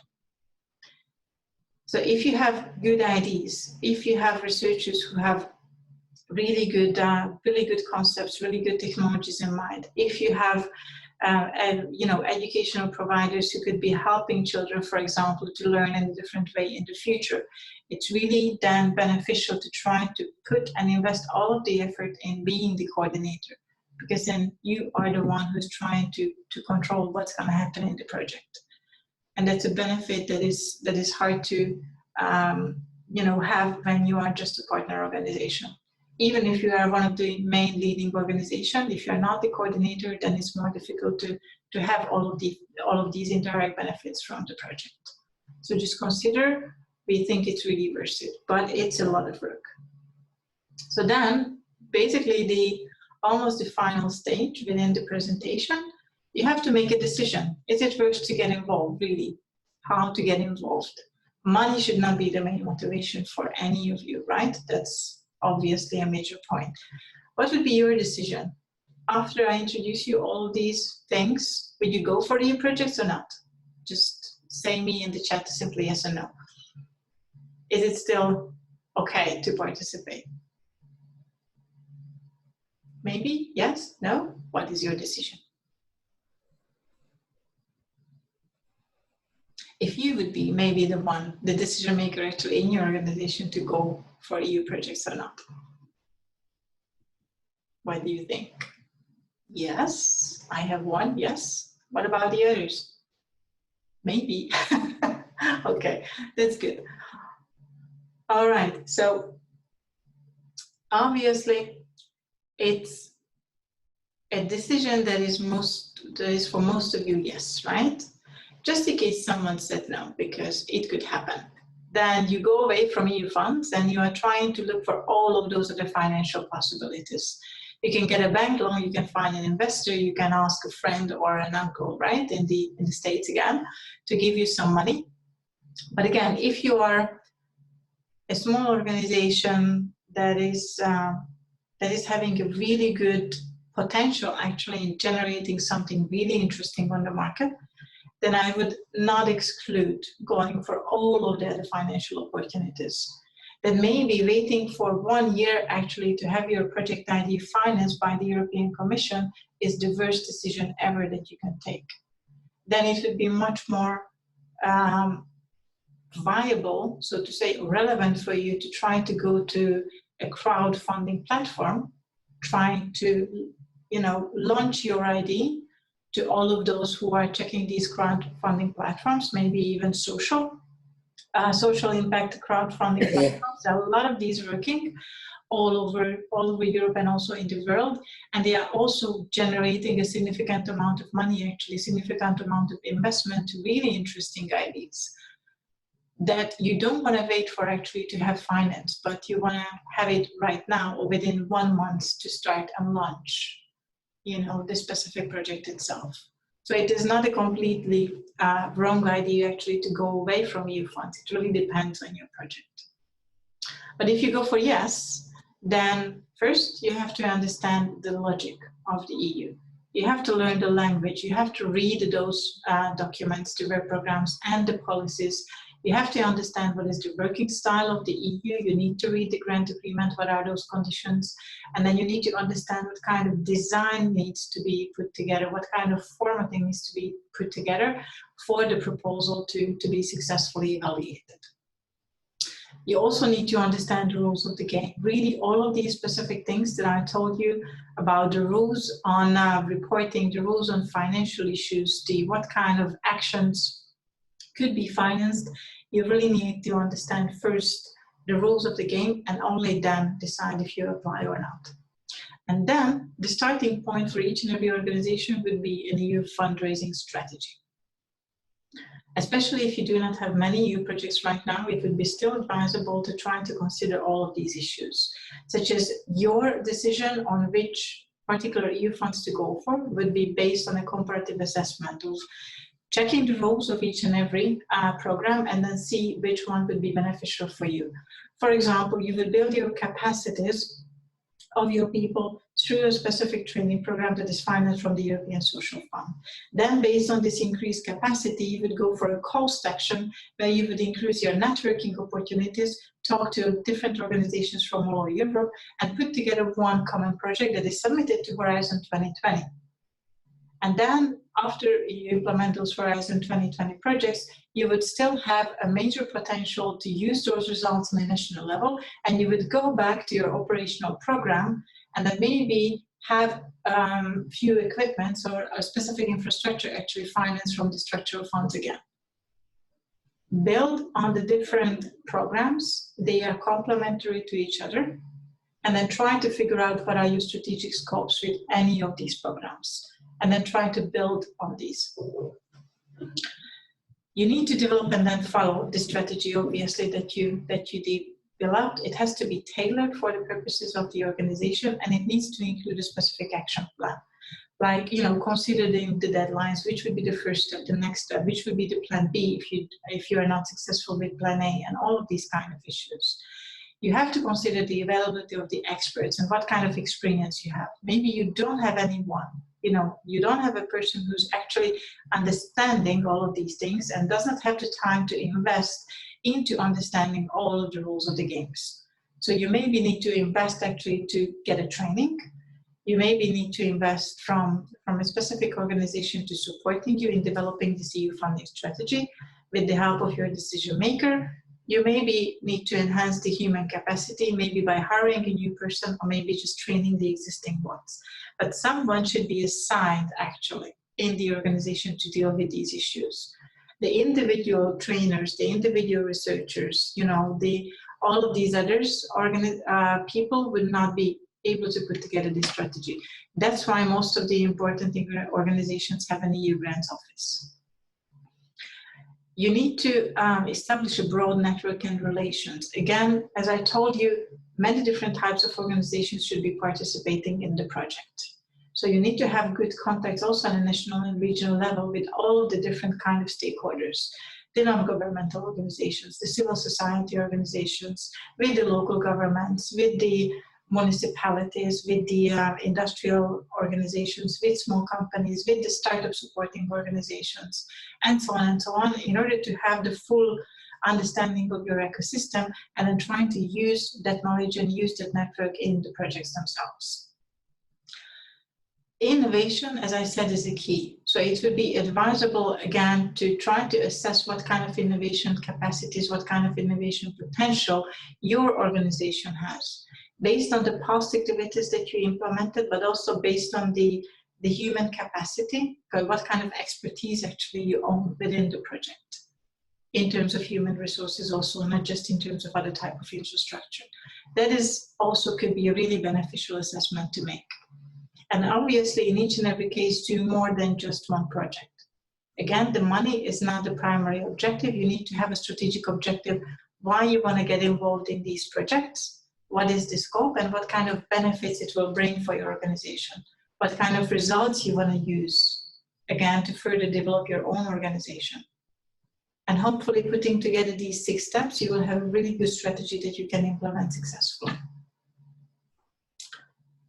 And then the final thing is just really information sources. There's nothing really specific here. You can come back to this section anytime, okay?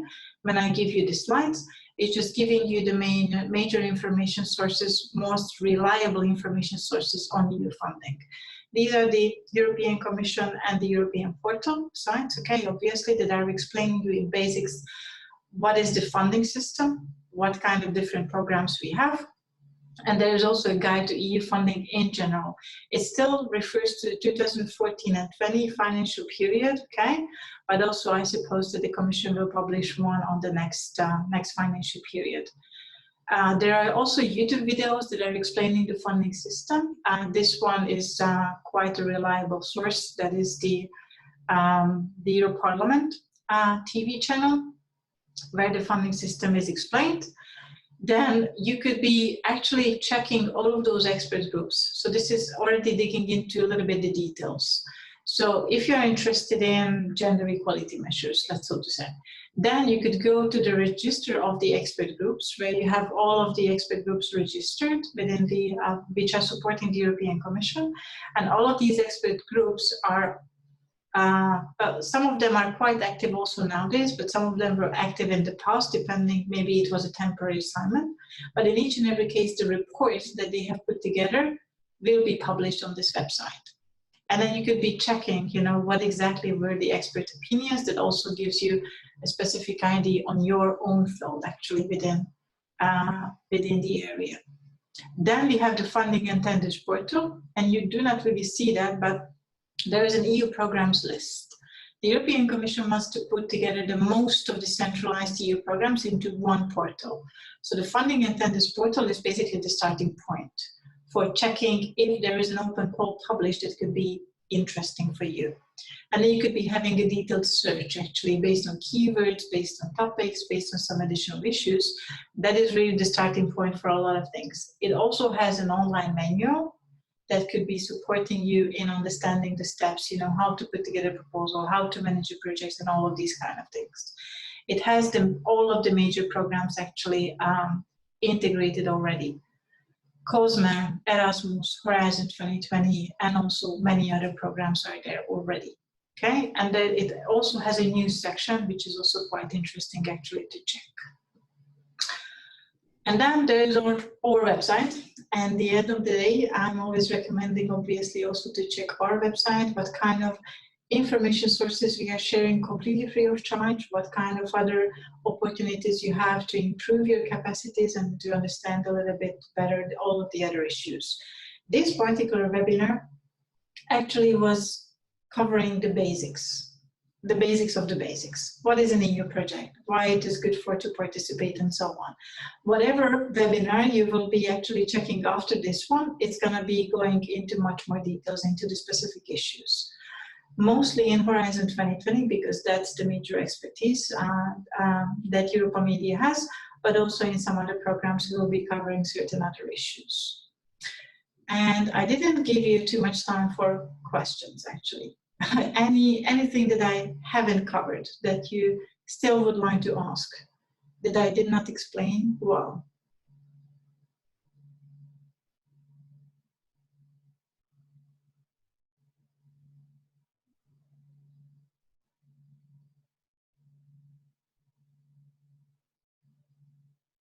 Anything? That's our website, actually. You could be checking the blog and many other issues actually that we have uploaded. The resources page is still under development because we are trying to restructure a little bit all of the free information that we have collected so far. So I'm asking for, I think, another week of patience, because then everything will be uploaded. And we will be also sending you an email that now the resources page is visible, everything is available, and you can check it. There will be also free webinars actually available for you to check, and because the recordings will be uploaded. What else? You will be receiving an email just after the webinar, or maybe you have even now received it, I'm not sure, which is basically a short survey. We are asking you a few questions to give us a reply to, so that we are able to actually to improve all of the webinars in the future, and maybe introduce a new topic that we haven't thought of that you would be interested in. What else did I mention? I think that's it basically. I will be sending you the slides. And if you have any additional questions maybe that you don't know right now, then you could be sending me an email and I will reply to you via an email also. Anything? Yes, Lisa? Small question. The difference between partners and subcontractors in this. Okay, there's a major one actually, because the subcontractors are not signing the grant agreement. So if you're not signing the grant agreement, then you are not having the same rights and obligations, so to say. So in case of Horizon 2020, actually this is a major issue, because subcontractors are submitting to the beneficiary who's signing the grant agreement a price offer, which includes the profit ratio, right? While the Horizon 2020 project should be on a non-profit basis, right, on cost reimbursement. And also they are not having the same rights in terms of, you know, quality implementation, about delivering, about, you know, being available for additional questions to the Commission and all of these kind of things. So it is really important that the subcontractors understand that there will be certain obligations that will be automatically transferred on them if they enter into a contract that is related to a new project. And actually these conditions should be included in the subcontracting contract, such as they could be audited by the European Commission financially if they implement a contract that is financed from an EU project budget. This is one of the important things, and whatever they deliver to these EU projects and all of the intellectual property should belong to the beneficiary and then not the subcontractor. So legally also you have to be careful with the subcontractors, but also the Commission in general doesn't like the subcontractors. Why is that? Because they are submitting price offers and not costs to the European Commission, but also the consortium itself should be able to implement all of the activities. This is not always the case, right? I mean, you can have many, many projects where the subcontracting is a needed element, because there could be work contracts such as building up an infrastructure, maybe building up a pilot plant. This is, while it is a core activity, obviously it will be subcontracted, you know, within the full selection procedure. In some of the cases, you know, you need some small things, like you need, I don't know, what will you need that you need for subcontracting? You know, outsourcing maybe a data analysis. And that data analysis, maybe it's not the core activity, but you need the analysis, you know, feedback back in order to use that for the future project activities and these kind of things. Subcontracting is not excluded at all, it is fully a possibility. But obviously you have to consider the Commission doesn't really like the subcontractors. They are not having cost reimbursement or profit, and they have certain legal obligations that are not automatically coming with the contract, but should come in with the contract. And for that, you need to pay a little bit more attention to. Okay, any other?